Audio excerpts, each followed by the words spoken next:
Assalamualaikum warahmatullahi wabarakatuh. Selamat pagi, salam sejahtera dan salam Malaysia Madani. Pada hari ini, saya akan mengulas sebuah novel yang penuh inspirasi.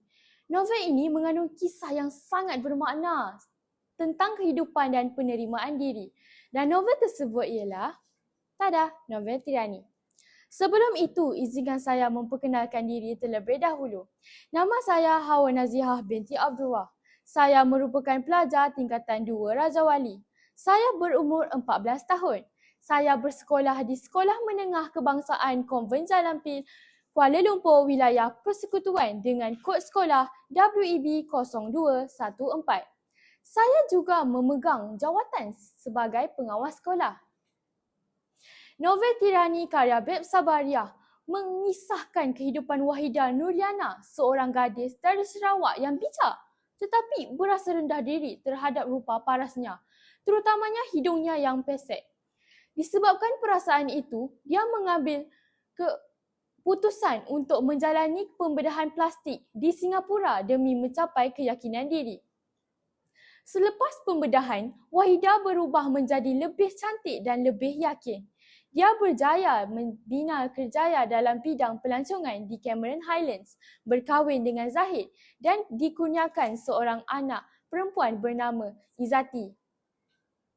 Namun, kebahagiaan itu tidak berkekalan apabila Zahid mula meragui kesetiaan Wahidah kerana wajah anak mereka tidak menyerupai wajah baharu Wahidah. Akibat prasangka dan salah faham, Zahidah menuduh Wahidah curang lalu menceraikannya. Walaupun melalui dugaan yang sangat berat, Wahidah tidak berputus asa.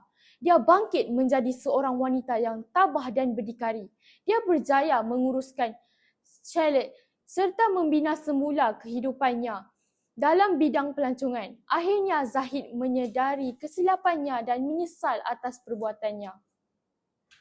Watak utama dalam novel ini ialah Wahidah Nuriana. Dia seorang yang gigih, bijak dan tabah dalam menghadapi cabaran hidup. Zahid pula merupakan suami Wahidah yang mudah cemburu dan berprasangka. Namun akhirnya sedar atas kesilapannya.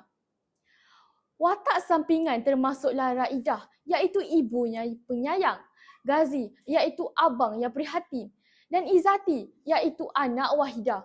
Antara nilai yang terdapat dalam novel ini ialah kegigihan, kasih sayang, keberanian dan kejujuran. Pengajaran yang dapat kita ambil ialah kita hendaklah menerima kekurangan diri seadanya. Tidak terlalu taksub kepada kecantikan luaran. Berfikir secara rasional sebelum membuat tuduhan.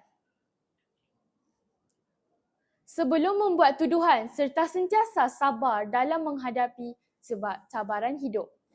Pada pendapat saya, novel ini sangat memberi manfaat kepada pembaca kerana syarat dengan nilai murni dan pengajaran. Kita diajar bahawa kecantikan sebenar bukan hanya pada rupa paras, tetapi pada kekuatan diri dan keteguhan hati. Pergi ke desa melihat padi menguning indah berseri. Sekian sahaja bicara ini. Terima kasih atas perhatian yang diberi.